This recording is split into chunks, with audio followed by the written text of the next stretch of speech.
A Giants podcast for Giants fans by Giants fans. It's Shaun Morash. On the sideline, into the end zone.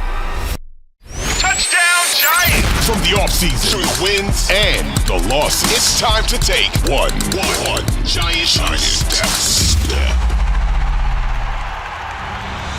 Welcome into One Giant Step. It's One Giant Bye Week. I'm Shaun Morash. He's Bryce Gelman. Download and subscribe to One Giant Step everywhere podcasts are available. When surprise episodes such as this one, because we thought we were entering a bye week for the ages, came up, we didn't know that, or we forgot because I'm a bumbling idiot that Joe Schoen may speak this week. So a little drop. So if you found us, great. If you're looking for more content throughout this dreadful Giant season and ahead to draft season, free agent season, download and subscribe everywhere podcasts are available. I'm sure that was a real ringing endorsement that I really pumped up there. Really catches the flavor of Giant fans and how aggravating this season has been. We're gonna cover the Joe Schoen press conference and kind of what we took away from it coming up. But Bryce, a couple days removed from the Giants' loss to the Panthers. Before we get into exactly what Joe Schoen said, I kind of have a couple things I want to cherry pick around with your overall vibes. Did you walk away from? Let me just say this. It doesn't matter how you feel off the Carolina loss because the season's so lost. Did you walk away from the Schoen press conference more positive or negative about the future of the franchise? Neutral. It was the same coach speak. It's the same coach speak, GM speak, PR trained BS that we were expecting. Did he give us anything? I don't really think so. I think there were some answers that were kind of interesting. Okay. The idea that we're going to get into. I'm not even going to spoil anything. No, but I actually like that. I like that answer. Neutral. It's so funny. I thought you were going to either fly off the handle one way or another. I will just tell you, I thought that overall the press conference, the first 5 minutes when we got into it, we played it live on WFAN on the Evan and Tiki show. My overall feeling was, ooh, this is not going well. And this is not exactly what I thought Joe Schoen should speak, even with coach speak. And by the end of it, I had come around and I thought that Joe Schoen had kind of gained his footing. And I also then went back and re-listened to it later on at night. And I just, let's tackle this here. I want to make a declarative statement because I've been a little bit on a tweet storm at Shaun Morash. Yeah. And believe me, I've gotten texts, and some of you out there know who have texted me, either fans of the team, dare I say people that cover the team. And a lot of people have issues with kind of the tact I've taken with this. I think maybe the best way to make this abundantly clear is through a Giants podcast. I do not know whether Joe Schoen and Brian Daboll are ultimately a great GM and coach combo. I do not know that. What I do know is that the reason you hire a Brian Daboll from Buffalo is that you want him to get his hands on a young quarterback because he's an offensive-minded quarterback coach that when he got his hands around Josh Allen really took off. And I think that hindsight is very 2020. If you want to play the game, Josh Allen would have been great with anybody.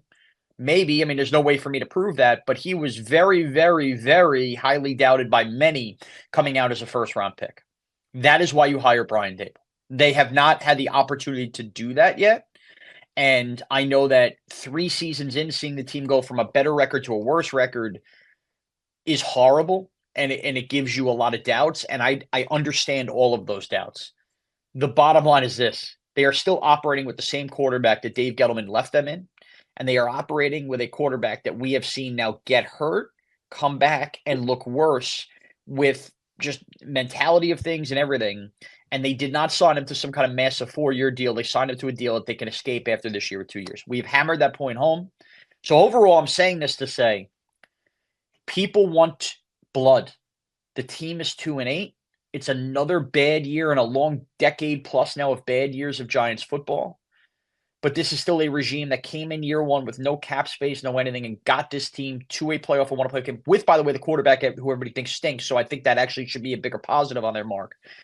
Yep. They might whiff on a quarterback they take in this upcoming draft. Make no mistake, they're going to do it.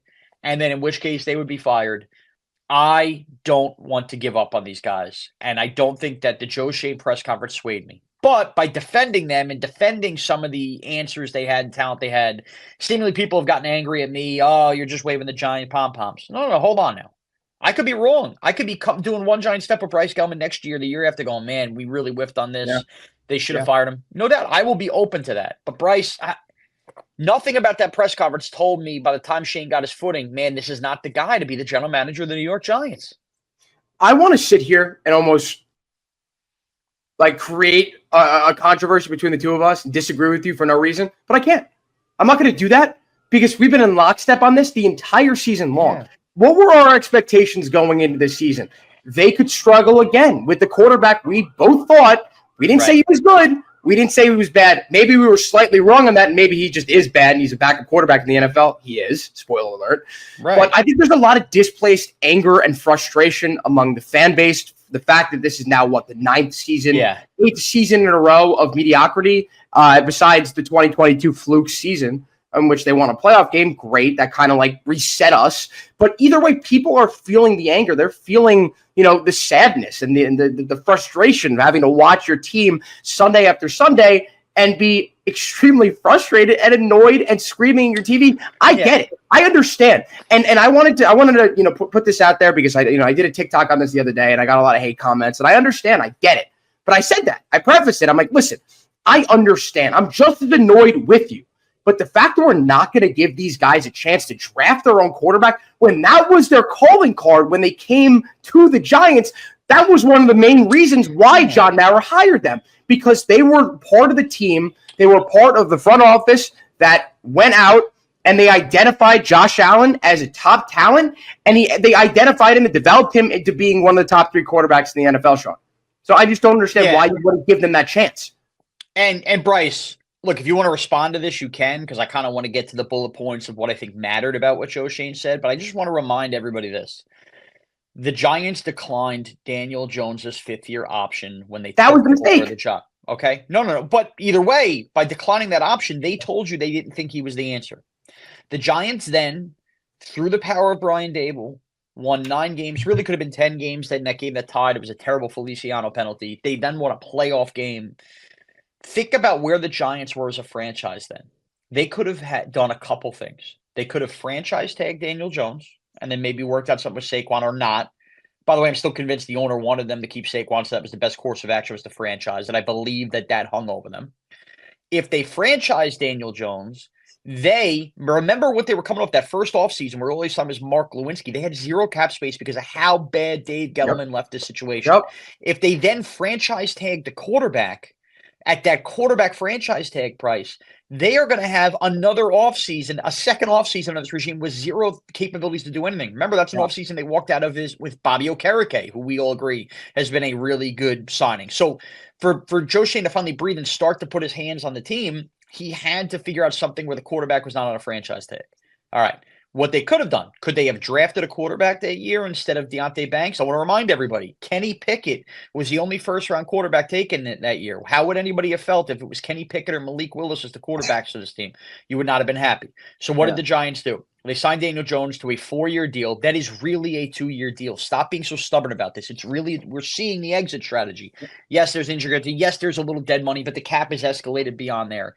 And had Daniel Jones actually kept ascending where Table had really tapped in, didn't get hurt or anything, you would look back at that deal and go, this is a pretty cheap quarterback contract for what he's doing. Again, it's a mistake because he stinks and we're here and we're watching this, but did you want Kenny Pickett here? Did you want Malik Willis here? Okay, so then you get to the next year, right? And where the Giants have already signed him. And you're figuring out what you're going to do. And this is the past offseason now. Okay, you come off the injury year. All right, we're locked into at least one more year. The Giants, you witnessed with your own 2 eyes on HBO's Hard Knocks, try desperately to trade up, trade up. And I am so sick and tired. There is a fake narrative out there that the Giants didn't try hard enough to trade up. The Patriots, I could tell you this. I could promise you this. I have talked to people in New England. We heard 2 separate phone calls with Elliott Wolf up there. And the Patriots were told by draft day, by their owner, Robert Kraft, who idolizes Tom Brady, knows how much he meant to that franchise. You are not to trade this pick under any circumstances. We are taking our next franchise quarterback. No, and Washington was certainly not going to trade out from Jaden Daniels. The Giants won too many games to make that move. Now, if Joe Schoen had stayed put and drafted J.J. McCarthy, who's already out with the meniscus, or drafted Bo Nix, who leaves a lot to be desired, albeit Denver is flying defensively again that. Regardless, do you think any of us are fully confident the Giants had found their guy, or would be worried, oh my God, did we do the Daniel Jones thing again where we reached? So here they are in this offseason. By the way, What did you want? Jameis Winston? Yeah. Did you want Sam Darnold, who, by the way, is Yeah. starting to regress a little bit with Minnesota? All of that's on the table. The one guy, and Shane was pressed on this, Russell Wilson. Tomlin has tapped in, found something there. Maybe that was something that the Giants made a mistake on with the quarterback room, where Shane would like that back. But I say this to say, the quarterback room sucks. The Giants know it sucks. It's very hard to get a quarterback room right, and it's going to be on them now. They're out of time in passing the buck here. They have to do it this offseason, and maybe they'll fail or maybe they'll hit. But if you really, really think about it, you always have to ask the question, if you don't want something, what did you want instead? I laid out everybody that was available, drafts and free agents in those off seasons. What did the Giants do wrong there than stick with the guy for 2 years more that had won them a playoff game? I ask you. I know it hasn't worked out, but I ask you. I don't think that's outrageous. And you said exactly what I was going to say in response to what you just said, is the fact that people are forgetting where this team was last offseason. Right. And I don't understand. The question was asked yet again about Saquon, not bringing him back, not bringing Xavier McKinney back. Why are we still on this? I cannot believe in November of 2024. But he adequately, and that was Connor who just said that, he adequately replaced those spots with cheaper contracts and not that much drop-off. Stop hitting Saquon. Why is that with Philly? Why is that the discourse? Why is that the discourse surrounding the team? The team's a better running team without Saquon Barkley and having Tyrone Chase. I don't understand. Listen, that's the one hole you can't kill. You can hit on Shane, and you could do the same with Brian Dable for the 2022 draft class, for how poor the 2023 draft class is. But if we're gonna sit here and make believe the Giants had any sort of chance to build this team the way that the fans wanted it built, right? You're kidding yourself. You completely can't. I have a bridge to sell you in Brooklyn. All right? You had no idea what you're talking about, and I get it. I understand the frustration, but you got to remove the blinders. You got to remove the bias. And I'm not going to say I'm hypocritical in this. I think I'm biased when it comes to this kind of stuff. I've been calling for Brian Cashman and Aaron Boone to be fired for years. I think they still deserve to be fired. This is a different situation. I think fans are applying the same logic. We might get there with Shane and Dable. We're not there yet. That's fine. But how many chances has Aaron Boone gotten? How many chances has Brian Cashman had in a to field a good roster? In a non-salary cap sport. Now, different. Let's just quickly hit on a couple things that were brought up. One thing that Joe Schoen is getting killed for, and I'm going to, again, paint this with, I understand why. It was something I tweeted about at Shaun Morash earlier. The idea of they're not that close points to all the close games in the NFL and all the close games the Giants lost. That doesn't sound like somebody who's accountable. And certainly Joe Schoen addressed some of his past drafts and maybe mistakes he would have liked to have back, and maybe learning a thing or two about plugging holes, which tells you those first two drafts he was drafting for need. And he understands that he needed to pivot from that. And the Giants did a good job here in draft number 3, right? Doesn't it seem like Joe Schoen learned from mistakes? So that gives me hope. Yeah. Look, here's the truth. We've done, and you can go back if you want to listen to it in the bye week, recap episodes to all these podcasts. If the Giant roster is so bad, how could you tell me? How could you tell me that this team couldn't or wasn't going to be able to win games with better quarterback play in some of these games? The Bengal game, both Commander games, Carolina. And I understand that this is the NFL, and a lot of games come down to a play here or a play there. They have a quarterback who might be the 32nd ranked quarterback in the league, and yet they're in all these games. So you mean to tell me? Now, it doesn't mean the roster is awesome. It doesn't mean Joe Schoen hasn't made mistakes. But I'm here to tell you, if you really concentrate and pay attention to the NFL, and boy, do I, because I gamble on it. I love the league. I have Sunday ticket. I watch all these games. Most NFL rosters are chock full of holes and bad play. In fact, the Niners are like the rarity. Now the Lions have built that up. Even the Rams, to a certain extent, have built that up. But there are holes all over the place that get covered up with better quarterback play. Look, do yourself a favor and actually think and look at that Chief roster 1 through 53. There's a lot of guys, because we've seen them play big moments and big games. That entire team is lifted, of course, because they have Mahomes. Do yourself a favor and look at the Bills roster. They go to their entire defense. Their entire defense. When you have a great quarterback, it elevates everything around you. It is simply football in 2024. There's a lot of bad players on bad rosters. The Giant roster, sure, I would like upgrade. I think the secondary is atrocious. Now, I do like, again, I see the promise of Newbin. I see the promise of Phillips. I am disappointed in Deontay Banks. But, I mean, when you have Dexter Lawrence, Brian Burns, and when Kayvon Thibodeau's on the field, we forget that's been a pretty big injury for the Giants. That's pretty good. The O-line, before Andrew Thomas went down, we raved about how suddenly that looked like it was fixed. People are frustrated because the record's 2-8. And I understand you are what your record says you are. It's a famous Bill Parcells saying. And I'm really trying not to be some kind of ultimate paint the rosy picture. I'm just trying to be real. Yeah. The quarterback really is everything now. Yes, we were all guilty of saying, well, if Daniel Jones had a better O-line. All right, we saw him with a better O-line. We saw him with a number one wide receiver in Malik Neighbors. And he still sucked. Yeah. Okay, so that's out the window. Again, maybe you'll find out with a better quarterback that this team is lacking a lot of things. But you can't tell me a team that is this competitive in these games, other than the Eagle game, they're really not getting blown out. Now, Minnesota too, they're not getting blown out of the water week to week where you're like, oh my God, they don't have NFL players. They have NFL players. They do. They need more of them. And by the way, if Joe Schoen's draft class in 2025 is anything like it just was in 2024, and you stack back-to-back draft classes, and you really figure that out, I mean, that's how you build a roster. That's how you build a team. I am not pro firing Dable or Shane, where they finally now have a few, core bodies, and then bring in a new regime that's going to go, well, that's not my guy I took. That's not my guy I took, and restart everything. I get the freaking quarterback. And they may miss. And we'll worry about them missing on the quarterback if and when they miss on the quarterback. But you got to have a little hope that they can. So that one pissed a lot of people off. Now, here's the other one. What did a lot of people once said about Daniel Jones in his press conference? Here, we all know the deal. You watch, again, I'm going to go back to, we had the pleasure of this Hard Knocks where they told you flat out they're not idiots. They know Jones stinks. Yeah. They tried to trade up for a quarterback. They don't want to basically take a dump on Daniel Jones on the way out the door because that's bad practice and looks a bad look for the veterans. Now, I think the easy answer for Joe Schoen that would have pleased a lot of people is, look, we pay Daniel Jones $40 million a year. He is not playing like a quarterback worth $40 million a year. He knows that. We know that. But he's also not the only problem we have with this team. Like something along the lines of acknowledging that Daniel Jones is a problem. Instead of just simply going, we're going to evaluate everything. We'll, whatever we're going to do, whatever's best for the team with winning. Like that kind of stuff rubs the media who wants blood the wrong way, rubs fans who wants blood the wrong way. But who cares? You ultimately know they're done with. Come on, we're not stupid. You know they're done with Daniel Jones. He's telling you without telling you. He can't say they're done with Daniel Jones. I mean, what are we doing here? We're going to get on him for that? I mean, come on.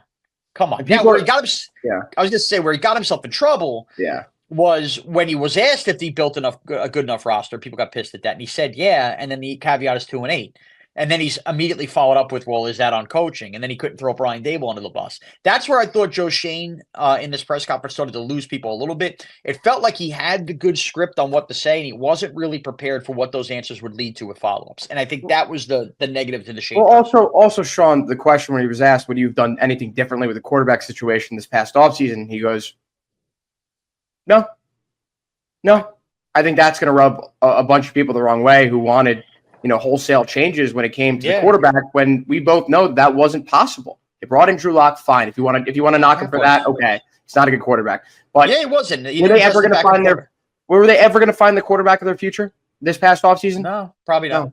No. I mean, and again, it's hard to do that off the 1 year when you know the out here on Daniel Jones is after year two. You know the out is after year two. So.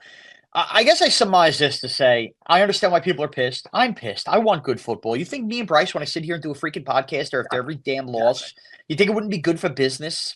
Forget being a fan. For us to have the Giants be good. I'm not pounding the table that these guys are the greatest guys in the world, but I have seen enough progress from where this team was with Dave Gettleman on the roster. I can identify my own eyes, and I see the NFL, and I see the way rosters are built. They're starting to build from the trenches. The Giants identified that, and they still have other holes to fill. But a quarterback, if they were to hit, changes everything. And they have to take a quarterback, and they have to attempt to hit. Shane knows it. We know it. The Giants know it. And I ask everybody this, and I ask you this, Bryce. When we're sitting there, whatever the date of the draft is, April 29th, April 30th, whatever the hell it is, and the Giants, and you find out they're the first pick, the second pick, the third pick, and the pick is Cam Ward, quarterback, Miami. Jalen Milroe, quarterback, Alabama. Dare I say, and we'll have plenty of time to argue about this, Shador Sanders, quarterback, Colorado. Yeah. Is anybody going to wake up that Friday and think, man, the Giants are hopeless? Or are we all going to look at this GM who just took that quarterback the roster? We're all going to, go, you're all going to come back to where me and Bryce are and going to go, oh, I saw this from this guy, I saw that from that guy. Man, you're going to be there. You're going to get there. So stop getting that mad at me that I'm there right now in November and just kind of peering through the future because I see what's happening here. I think specifically for you because you're on the fan, but for me as well, for the type of fan that both of us are, the type of person who watches their team and flips out over meaningless games. Sometimes that happens. That we're emotional. The fact that both of us are level-headed when it comes to this, I think that should tell you something. It should tell you that both of us, they would not only believe, we have no choice but to believe, because we haven't given them an adequate chance. We have not seen enough from this front office besides, listen, the 2023 draft is the one major knock you can have on them, and not giving Daniel Jones the 5th-year option, but how did they know at the time? Whatever. Fine. Oh, but Bryce. We both could sit here, understand, and you could sit there at home when you're watching this, wherever your podcast, on YouTube as well. Thank you for listening. And you could look at this objectively and remove your bias and remove your frustration, remove your anger, and place it towards Daniel Jones and not as much on the GM and the coach. That's what I got to say. I'm going to leave you with this. I want everybody to do a little homework if you hate Joe Schoen too, because I did some homework this week, and I mea culpa. I've been wrong on this. I didn't even knock the Jets for this draft. That first Joe Schoen draft, where they took Kayvon Thibodeau, they took then Evan Neal. Of course, we all know the disaster that Josh Azudu's been. I want you do yourself a favor. Forget the Giants can't worry about what happened picks 1 through 4. So we're starting with the Kayvon pick on. Pick 5 on, and that entire draft, rounds 1 through 7. Pick 5 on. Go back on Wikipedia. They have every pick listed. And go look at that draft. And they highlight things. Blue is a Pro Bowler, this, that, the other thing. And understand the Giants came out of that draft. Kayvon Thibodeau, who again, people, he's not Myles Garrett. He was pretty damn good and was ascending before this injury. I like Kayvon Thibodeau. I don't think he's a bust at all. Wan'Dale Robinson, I think, has become one of the better slot receivers in the NFL. Again, I'd like to see him with a better quarterback. Micah McFadden in the 5th round as an inside linebacker that's a tackling machine. And then fringe guys like Cordell Flott has been fine as a 3rd corner out of the 3rd round. Sure, I would have liked better out of him. Dane Belton as just some extra safety on the field. He's still on this roster and still playing valuable snaps and is not the worst. Go do yourself a favor and look at the draft as a whole league-wide. That draft sucked league-wide. League-wide. Now, yes, could they have taken Kyle Hamilton or Garrett Wilson over Evan Neal? Sure. And Joe Schoen admitted this in the press conference that he probably looked to plug too many holes instead of the best players. But if you really, really dig deep on that draft, sure, there are mistakes. He didn't have I'm not painting the picture Joe Schoen had a great draft. He did not have as bad a draft as everybody thinks he did when you look at the names of who was drafted. That's all I'm saying. Do your homework. Do your homework, because I did, and I came away going, damn, I've been killing Schoen for this draft. And I'm not saying he's not like Neal Azuda, disasters. Set the team back, disasters. But in hindsight, there weren't a lot of great players that we're looking at 3 years later in this league out of that draft. So with that, we're going to wrap it up on the bye week. Chew on it, eat on it, download, subscribe to One Giant Step everywhere podcasts are available. We'll put on the Joker face, we'll smile, we'll get ready, and the Giants will be playing the Tampa Bay Buccaneers next week, and we'll preview that game. He's Bryce Gelman, at Bryce Gelman on Twitter. I'm Shaun Morash, at Shaun Morash on Twitter. Thanks to everybody. Enjoy a bye week Sunday. We can't lose this week. Thanks for taking one giant step with us.